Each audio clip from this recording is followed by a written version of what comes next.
Assalamualaikum warahmatullahi wabarakatuh. Pada kesempatan kali ini saya akan eh, membawakan mata kuliah manajemen risiko. Mata kuliah ini ya untuk semester 5 prodi Ekonomi Syariah di STAI Miftahul Huda Al Azhar.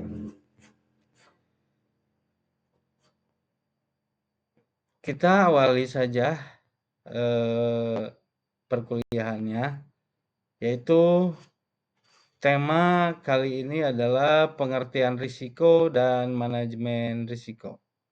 Nah, sebelum ke manajemen risiko, kita harus tahu dulu apa yang dimaksud dengan risiko. Risiko merupakan kata yang sudah kita dengar setiap hari ya. Jadi kata-kata atau yang terdapat pada kalimat percakapan kita sehari-hari. Nah, biasanya kata tersebut mempunyai konotasi yang negatif ya, sesuatu yang tidak kita sukai atau sesuatu yang kita hindari, gitu ya. Nah, sebagai contoh, eh, jika kita keluar pakai atau dengan mobil, maka ada risiko mobil kita, yaitu bertabrakan lah atau bannya gembos lah gitu. Dan sebagainya. Atau mungkin saja mahasiswa atau mahasiswi yang datang ke kampus ini yang berangkat ke kampus ya pakai sepeda motor. Nah, dalam hal perjalanan dari rumah ke kampus itu pasti risiko itu banyak ya. Risiko Anda membawa kendaraan. Misalnya, salah satunya misalnya bannya gembos, remnya blong gitu kan ya. Bensinnya habis kan gitu. Jadi sesuatu yang tidak kita inginkan itu bisa saja terjadi gitu. Nah, itu risiko itu seperti itu. Nah, lalu ada pertanyaan, kenapa muncul suatu risiko? Ya karena risiko itu muncul karena ada kondisi ketidakpastian ya. Risiko adalah kemungkinan terjadinya hasil yang berbeda dari yang diharapkan. Nah, ada beberapa indikator kemungkinan kenapa munculnya suatu risiko itu. Yang pertama adalah ketidakpastian. Yang kedua, keputusan yang diambil. Yang ketiga, faktor eksternal. Yang keempat, kompleksitas. Yang kelima, keterbatasan pengetahuan atau informasi. Yang keenam, kecenderungan manusia. Ya. Nah, kita bagaimana yang pertama? Ya, itu ketidakpastian ya. Ketidakpastian itu kondisi di mana kita tidak dapat memprediksi dengan pasti apa yang bakal terjadi di depan. Kan seperti tadi ya. Yang kedua, keputusan yang diambil ya. Keputusan yang diambil ini bahwa keputusan yang diambil itu semua keputusan itu membawa risiko ya. Nah, apalagi keputusan itu tidak berdasarkan analisa dan sebagainya. Misalnya, seorang pebisnis memutuskan untuk memperluas usahanya. Nah, tanpa memperhitungkan pasar atau kondisi ekonomi saat ini kan gitu ya. Jadi kemungkinan risiko itu lebih besar ya. Kemungkinan lebih besar untuk eh, terjadinya kerugian. Lalu yang ketiga, faktor eksternal. Faktor eksternal adalah variabel atau kejadian yang berada di luar kendali kita. Ya. Tetapi dapat mempengaruhi hasil keputusan yang kita buat. Salah satu contohnya faktor eksternal adalah ketika eh, 2-3 tahun terakhir ini ada COVID-19 ya. Ada COVID-19 itu menghentikan semua atau sebagian besar kegiatan ekonomi dunia gitu ya. Sehingga eh,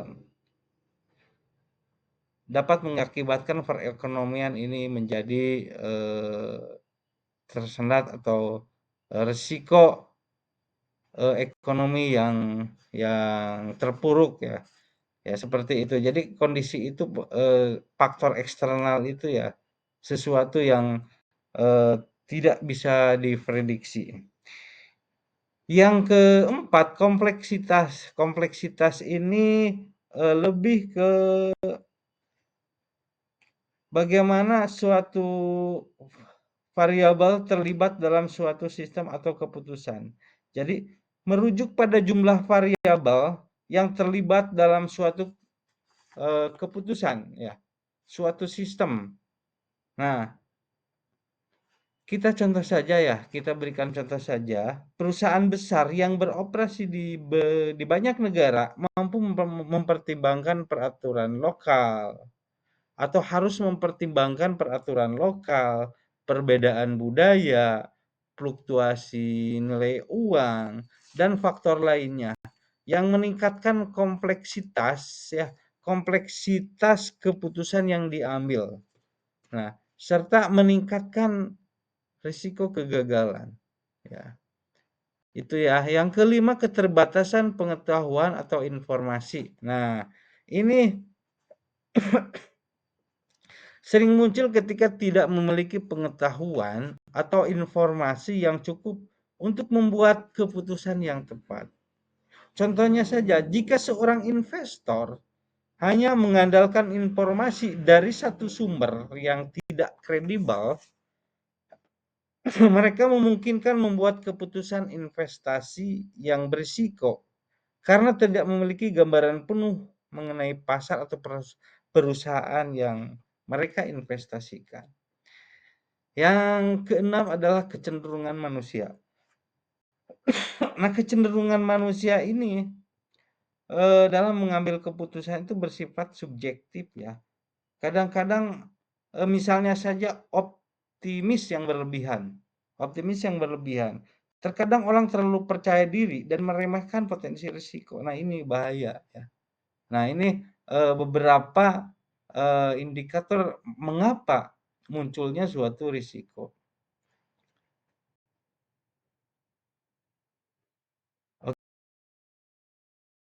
Oke, lanjut ya. Nah, kita bagaimana definisi risiko menurut para ahli? Yang pertama, menurut Vaughan ya, kita ambil menurut Vaughan 2014, risiko merupakan suatu kondisi di mana ada kemungkinan penyimpangan yang merugikan dari hasil yang diharapkan. Nah, ada beberapa yang dikatakan oleh Vaughan adalah satu, risiko adalah kesempatan terjadinya kerugian, ya. Yang kedua, risiko adalah kemungkinan kerugian.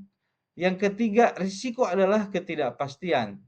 Yang keempat, risiko merupakan penyebaran hasil aktual dari hasil yang diharapkan. Dan yang kelima, risiko adalah probabilitas suatu outcome berbeda dengan outcome yang diharapkan. Nah, itu menurut Vaughan. Jadi menurut Vaughan ini adalah sudah mewakili ya, mewakili yang apa namanya, definisi suatu risiko kan gitu ya. Setelah eh, saya membaca beberapa menurut para ahli ya, kan seperti itu. Oke, kita lanjut. Selanjutnya, sumber-sumber risiko. Nah, sumber-sumber risiko ini dari mana saja sumbernya datang sebuah risiko ya. Yang pertama, risiko yang bersumber dari situasi politik. Nah, ini ketika misalnya situasi politik suatu negara misalnya dalam keadaan kacau atau dalam keadaan peperangan kan gitunya. Ini tidak memungkinkan untuk eee, investor datang atau berinvestasi ke negara tersebut karena risiko itu, eee, sangat tidak menguntungkan gitunya ketika, situasi politik pada suatu negara sedang tidak stabil kan gitu ya. Jadi misalnya ketika, negara dalam keadaan tidak stabil atau politiknya sedang kacau balau, ya pasti, banyak, pengusaha, yang angkat kaki kan gitu ya. Nah, yang kedua, risiko yang bersumber dari lingkungan. Risiko yang bersumber dari lingkungan adalah risiko yang sangat erat sekali dengan, kegiatan usaha ya. Misalnya pada suatu perusahaan, eee, terjadi kebijakan daripada pengusaha itu sendiri, misalnya, eee, perputaran atau pergantian karyawan ya, pergantian karyawan yang menyebabkan, eee, karyawan itu banyak yang tidak nyaman ya. Jadi, banyak karyawan, eee, sehingga situasinya menjadi, kacau kan gitu ya. Nah itu merupakan, resiko ya, sumber resiko dalam satu atau dalam sebuah, perusahaan. Nah, yang selanjutnya, nomor 3 adalah risiko yang bersumber dari perencanaan yang tidak tepat ya. Nah, perencanaan yang tidak tepat ya pasti menimbulkan sebuah risiko ya karena tidak tepat sasaran. Jadi analisisnya eh, tidak sesuai dengan tujuan perusahaan ya. Kalau menurut saya ini bisa dikatakan bahwa eh, perencanaan yang tidak tepat itu sama dengan merencanakan kegagalan kan itu ya. Jadi, kalau dalam perencanaan itu, harus, mempertimbangkan segala sesuatunya, termasuk faktor resikonya ya. Yang keempat adalah risiko yang bersumber dari masalah ekonomi. Nah, ini contohnya saja misalnya, fluktuasi harga, inflasi ya. Inflasi, pada suatu negara sulit untuk diprediksi ya mengenai, masalah inflasi, tapi setidaknya itu, bisa, bagaimana sebuah negara bisa menganalisis atau mengurangi risiko, yang akan terjadi akibat, resesi ekonomi tersebut ya. Yang kelima adalah, risiko yang bersumber dari bencana alam.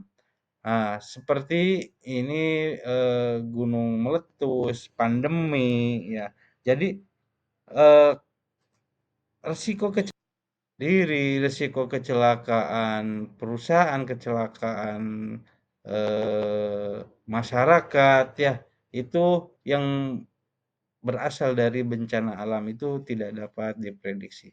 Nah, itu adalah sumber-sumber risiko, yang dapat, menimbulkan suatu risiko ya. Selanjutnya kita ke manajemen risiko. Nah, ketika berbicara manajemen, ya tentunya kita, dalam, kesempatan atau dalam, materi-materi kuliah sebelumnya, kita sudah tahu, definisi atau pengertian manajemen. Nah, sekarang kita menginjak ke manajemen risiko atau risk management ya.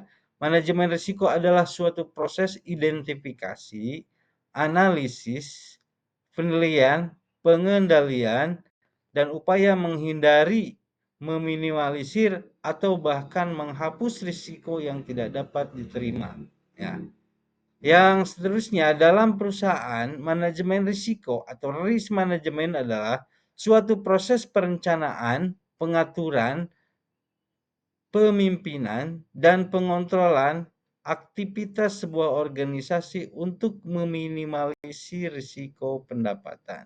Nah, kita tentunya eh, bisa membandingkan ya manajemen bisnis dengan manajemen risiko ini hampir sama. Tapi bagaimana caranya kita itu bisa mengolah ya, mengolah atau me-manage, suatu risiko yang, kemungkinan terjadi itu harus diidentifikasi sehingga perusahaan atau organisasi tidak, tidak mengalami kerugian yang fatal. Itu ya intinya seperti itu. Lanjut. Nah, kita berbicara, kaji dulu menurut para ahli, saya, menulis 2 di sini. Yang pertama menurut Joyo Sudarso, yang kedua menurut Smith. Menurut Joyo Sudarso, manajemen risiko adalah pelaksanaan fungsi-fungsi manajemen dalam penanggulangan risiko, terutama risiko yang dihadapi oleh organisasi atau perusahaan, keluarga, dan masyarakat. Hal ini mencakup kegiatan merencanakan, mengorganisir, memimpin atau mengkoordinir dan mengawasi, termasuk mengevaluasi program penanggulangan risiko. Ya.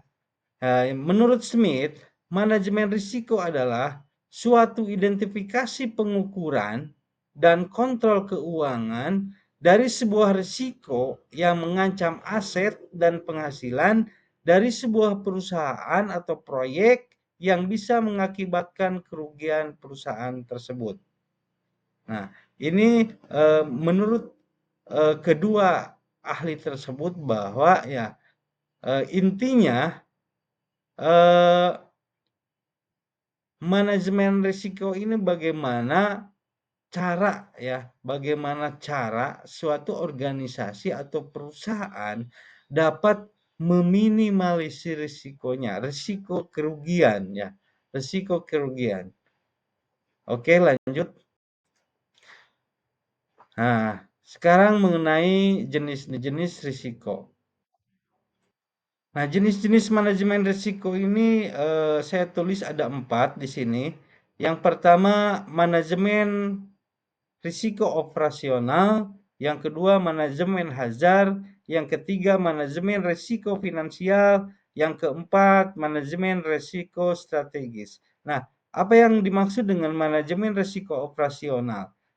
Manajemen risiko operasional adalah bahwa manajemen ini adalah manajemen yang berkaitan dengan risiko yang timbul akibat gagal fungsi faktor internal. Misalnya karena human error ya, karena kegagalan sistem, faktor bencana, dan lain-lain. Nah, yang kedua, manajemen hajar. Manajemen hajar ini berkaitan dengan kondisi potensial yang mengakibatkan kebangkrutan dan kerusakan. Ya, contohnya pelanggaran atau pengabaian peraturan bisnis yang bisa menyebabkan kebangkrutan, misalnya pelanggaran SOP ya, SOP suatu perusahaan ya, standar operasional prosedur ya. Yang ketiga, manajemen risiko finansial. Manajemen risiko ini yaitu bahwa upaya pengawasan risiko dan perlindungan hak milik, keuntungan, harta dan aset sebuah badan usaha. Nah, manajemen ini sangat penting karena ini merupakan salah satu sumber daya perusahaan ya. Yang keempat adalah manajemen risiko strategis. Manajemen ini berkaitan dengan pengambilan keputusan. Risiko yang biasanya muncul adalah kondisi tak terduga. Kondisi tak terduga yang mengurangi kemampuan pelaku bisnis untuk menjalankan strategi yang direncanakan ya. Itu sekelumit tentang jenis-jenis manajemen risiko. Untuk selanjutnya ke fungsi. Nah, apa ya fungsi manajemen risiko itu? Ya. Fungsi manajemen risiko itu saya di sini ada 7 ya. Ada 7 fungsi manajemen risiko. Nah, yang satu identifikasi ya. Yang kedua adalah analisis risiko, yang ketiga evaluasi risiko, yang keempat pengendalian risiko, yang kelima pemantauan dan review, yang keenam komunikasi dan pelaporan, yang ketujuh integrasi dengan strategi. Nah, kita uraikan, misalnya jelaskan satu persatu dulu, yaitu satu, identifikasi risiko. Bagaimana menemukan ya dan mendefinisikan risiko yang mungkin mempengaruhi tujuan organisasi ya. Ini termasuk risiko internal dan risiko eksternal. Yang kedua adalah analisis risiko. Ya, analisis risiko itu adalah bagaimana menilai ya hasil daripada identifikasi risiko itu sendiri atau kemungkinan dampak risiko yang sudah teridentifikasi. Yang ketiga adalah evaluasi risiko. Evaluasi risiko yaitu bagaimana membandingkan eh, hasil analisis risiko dan atau kriteria yang telah ditetapkan ya eh, dalam menentukan apakah risiko itu dapat diterima atau perlu ditindaklanjut. Terus yang keempat adalah pengendalian risiko. Pengendalian risiko ini yaitu bagaimana eh, pengembangan atau strategi mengembangkan dan tindakan untuk mengurangi atau mengelola risiko ya seperti menghindari, mentransfer atau menerima risiko. Yang selanjutnya pemantauan dan review. Nah, ini secara terus-menerus memantau risiko dan efektivitas strategi pengendalian yang diterapkan. Ini termasuk mengkaji dalam dan mempengaruhi proses manajemen risiko secara berkala. Nah, yang keenam komunikasi dan pelaporan, yaitu bagaimana cara menyampaikan informasi tentang risiko dan strategi pengelolaannya kepada semua pemangku kepentingan ya. Misalnya dalam suatu organisasi atau perusahaan ya harus diinformasikan bahwa misalnya sudah ada hasil analisis atau hasil identifikasi bahwa kemungkinan-kemungkinan risiko yang bakal terjadi. Yang terakhir adalah integrasi dan strategi. Nah, ini bagaimana mengintegrasikan manajemen risiko ini ke dalam proses pengambilan keputusan dan perencanaan strategis organisasi. Nah, ini bisa membantu dalam memastikan bahwa risiko dipertimbangkan dalam setiap langkah yang diambil. Ya, jadi itulah fungsi-fungsi manajemen risiko dalam perusahaan atau organisasi ya. Pada diri kita juga secara pribadi itu bisa diimplementasikan ya sambil belajar bahwa cara mengidentifikasi, cara menganalisis dan sebagainya itu bisa dimulai dengan diri sendiri. Karena apa? Yang bisa di-manage itu adalah kegiatan kita ya. Nah, bagaimana kegiatan kita akan dilakukan ya, kita harus mempertimbangkan dulu mempertimbangkan dulu atau resiko-resiko yang mungkin akan terjadi. Nah, resiko itu ya setelah kita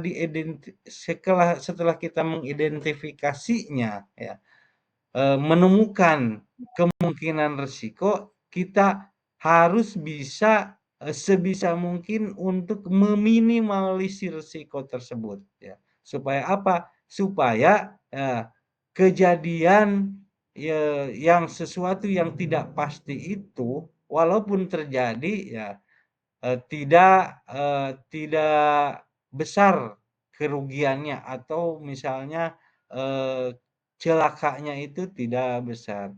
Jadi ketika misalnya kita naik motor ya misalnya, pakai helm lah.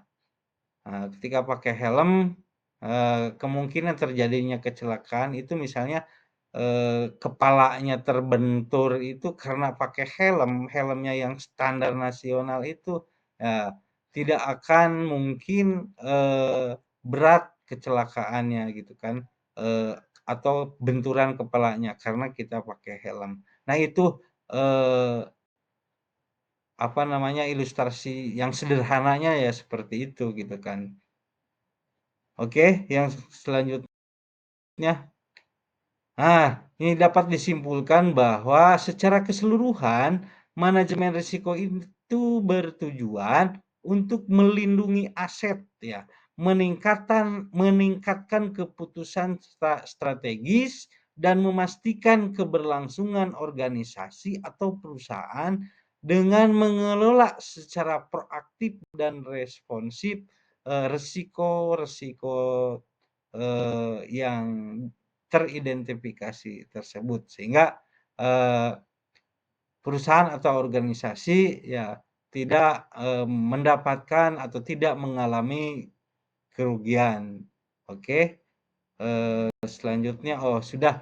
Nah, untuk kali ini mungkin saya cukupkan sekian. Nanti akan saya lanjutkan pada pertemuan selanjutnya. Mohon maaf, kita tutup saja dengan bacaan hamdalah. Alhamdulillahirabbil alamin. Assalamualaikum warahmatullahi wabarakatuh.